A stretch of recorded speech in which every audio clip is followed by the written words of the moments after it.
बिस्मिल्लाहिर्रहमानिर्रहीम, अस्सलाम वालेकुम। साफ़ी पेंसिल के साथ मैं हूं जुल्करनैन शेख। हुक्मरान ख़ानदान यानी कि मियाँ शहबाज शरीफ साहब पहुँचे मिलने के लिए मियाँ नवाज़ शरीफ साहब को, और मरीम नवाज़ भी वहाँ पर मौजूद थी। और कहानी जो थी वो डोनाल्ड ट्रंप के अमरीकी सदारत को संभालने और नई एडमिनिस्ट्रेशन के आने के साथ साथ जो मुमकिन तौर पर पाकिस्तान तहरीक इंसाफ और इस्टेब्लिशमेंट के दरमियान बढ़ते हुए रवाबत हैं, उन पर क्या किया जाना चाहिए। तीनों सर जोड़कर बैठ गए, वालिद साहब, चचा जान और भतीजी। इस मुलाकात का एक एक आउटकम भी दिया गया, यानी कि एक प्रेस रिलीज़ दी गई और उसमें यह कहा गया कि जी मुख्तलिफ मामलात पर, कुर्मजंसी के मामलात पर ब्रीफ किया शहबाज शरीफ ने बड़े भाई साहब को, और मुख्तलिफ ऐसी चीज़ें शामिल थी जिसमें पॉलिसी मेकिंग की पार्टी क्या सोच रही है, क्या अंदाज अपनाया जा रहा है, ये बताया गया। और साथ साथ ये कहा गया कि पाकिस्तान तहरीक इंसाफ से जो मुज़ाकरात की बात हो रही है उसको कंटिन्यू रखा जाए, मुज़ाकरात का मामला कंटिन्यू रखा जाए, और ये हिदायत की मियाँ नवाज़ शरीफ साहब ने।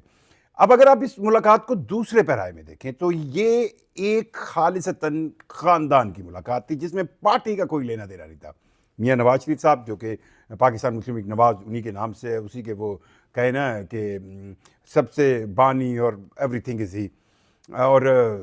जो साथ साथ थे मियाँ शहबाज शरीफ साहब पाकिस्तान के वज़ीर आज़म, और साथ थी मरीम नवाज़ साहिबा जो कि वज़ीर आला पंजाब भी हैं और वज़ीर आज़म शहबाज शरीफ की भतीजी भी हैं, नवाज़ शरीफ की बेटी हैं। सो इस ख़ानदानी मुलाकात में बेसिकली उन तमाम तर सूरत हाल को डिस्कस किया गया जिससे बहुत ज़्यादा अब पाकिस्तान मुस्लिम लीग नवाज़ को चौकन्ना रहने की ज़रूरत है। उनको ये लग रहा है कि इस्टेब्लिशमेंट जो है वो पाकिस्तान तहरीक इंसाफ से मुलाकातें कर रही हैं। पिछले दिनों जो अली अमीन गंडापुर की और साथ बैरिस्टर गोहर की मुलाकातें हुई हैं, चीफ ऑफ आर्मी स्टाफ से भी हुई हैं, और उसके बाद ख़बर तो बाहर आ गई है, उस पर एक अंसार अब्बासी की भी रिपोर्ट आई है कि वो ये कह रहे हैं कि इस मामले पर जो है वो इस्टेब्लिशमेंट जो है वो खुश नहीं है। और बैरिस्टर गोहर और अली अमीन गंडापुर ने कोशिश की थी कि बानी पीटीआई इमरान खान को वो इस बात पर राज़ी कर सकें कि वो जो कॉन्फिडेंशियल अंदाज़ है, यानी कि इस बात को खुफिया रखने का अंदाज़, या फ़ौज से बातचीत या इस्टेब्लिशमेंट से बातचीत की को नुमाया तौर पर हाइप न दें, वो उसमें नाकाम हुए हैं। और इससे जो है वो इस्टेब्लिशमेंट जो है उस वो रिलक्टेंट हुई है। बहरहाल इस रिपोर्ट के बाद तो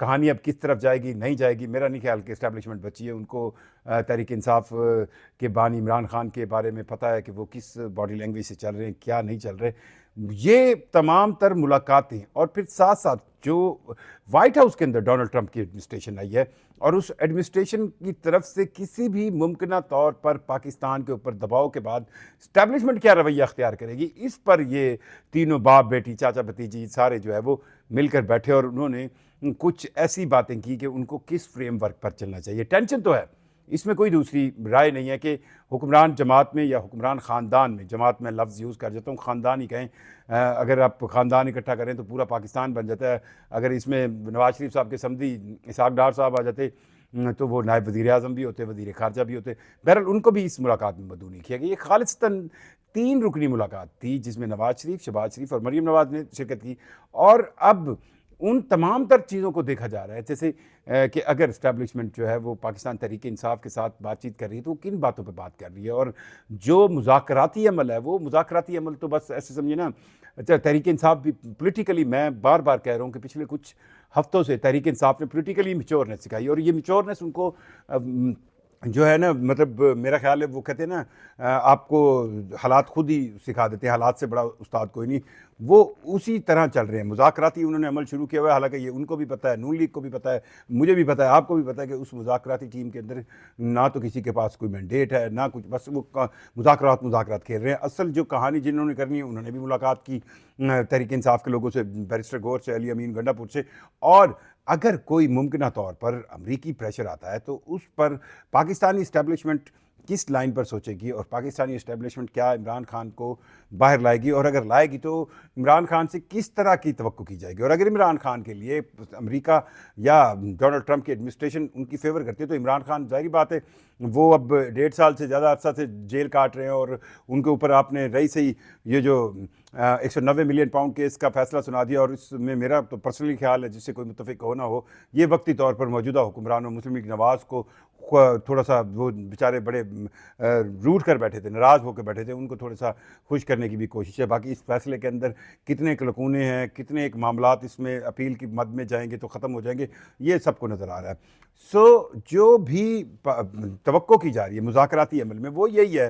कि दोनों तरफें, दोनों अतराफ़ से मुराद आप दूसरी हुकूमती मुज़ाकराती टीम बिल्कुल ना समझिएगा। मैं पाकिस्तान तहरीक इंसाफ और इस्टेब्लिशमेंट की बात कर रहा हूँ।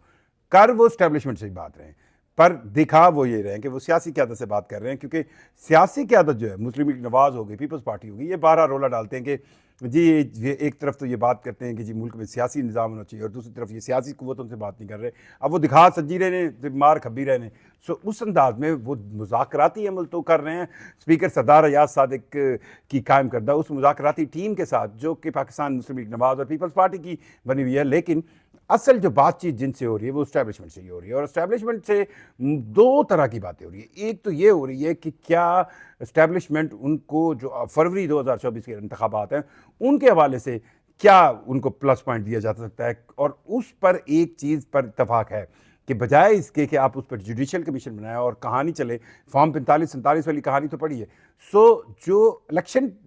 ट्रिब्यूनल के फैसले हैं उनसे कोई आउटकम लाया जाए, जो कि मुस्लिम लीग नवाज़ के कायद मियाँ नवाज शरीफ साहब का हल्का समेत बड़े इंपॉर्टेंट हल्के के फैसले अभी इलेक्शन ट्रिब्यूनल ने करने। सो अगर वो फैसले आते हैं तो मॉरली जो है वो पाकिस्तान तहरीक इंसाफ को एक प्लस पॉइंट मिल जाएगा, और मॉरली बहुत बहुत बड़ा माइनस पॉइंट होगा पाकिस्तान मुस्लिम लीग नवाज़ के लिए, क्योंकि वो इससे ये तासुर तो फिर साबित हो जाएगा कि फरवरी 2024 के इंतखाबात में किस लेवल की जो है वो धांधली हुई। और साथ साथ जो 9 मई और 26 नवंबर के जुडिशल कमीशन को लेकर बातें हैं, तो 9 मई के हवाले से जितने भी फैसले हुए हैं, मैं आपको बताऊं कि ये जो मिलिट्री कोर्ट से जितने भी फैसले हुए हैं उनको तो कहीं ना कहीं नल एंड वाइट करवा दिया जाएगा सुप्रीम कोर्ट में, जो कॉन्स्टिट्यूशनल बेंच सुन रहा है उसकी तरफ से। और दूसरी तरफ जो 26 नवंबर रह जाएगा उस पर हो सकता है कि किसी रिटायर्ड जज पर मबनी एक जुडिशल कमीशन बन जाए और वो जुडिशल कमीशन उसकी इंक्वायरी कर दे। और ये तमाम वो सेफ पैसेजेस होंगे पाकिस्तान तहरीक इंसाफ के लिए, जो वो आप कहें ना कि एक कह सकती है कि जी ये हमारी बातें मानेंगी। और उसके बदले ये लगता है कि इमरान खान को अगर हाउस अरेस्ट भी किया जाता है तो वो बाहर तो नहीं जाएंगे, बाहर जाने के तो कई दफ़ा उनको कहा गया। अगर वो हाउस अरेस्ट में आते हैं तो जाहिर बात है ये जो 190 मिलियन पाउंड का अलकादर ट्रस्ट का केस है, इसको जो है वो हाई कोर्ट्स में ये सज़ा मुअत्तल होगी। बाकी तो तकरीबन तमाम केसेस में इमरान खान जो है वो ज़मानत पर है, और अगर वो वहाँ पर आते हैं तो उनसे ये तवक्को की जाएगी कि वो कुछ अरसा जो है वो एजिटेशन की तरफ ना जाएं, अपनी पार्टी को ऑर्गेनाइज करें। और ये मुमकिन तौर पर सोचा जा रहा है कि इंतखाबात अर्ली करा लिए जाएं। अगर अर्ली इंतखाबात होते हैं तो उन अर्ली इंतखाबात से पहले ये भी कहानी समझ आ रही है कि कहीं ना कहीं पीटीआई और पीपीपी तो कहीं उनको करीब लाया जाएगा कि नहीं, क्योंकि 190 मिलियन पाउंड केस के अंदर आप देख लीजिएगा कि पाकिस्तान पीपल्स पार्टी की बॉडी लैंग्वेज कुछ बहुत ज़्यादा एग्रेसिव नहीं हुई तहरीक इंसाफ के खिलाफ है। लेकिन नून लीग में मरीम नवाज़ ने या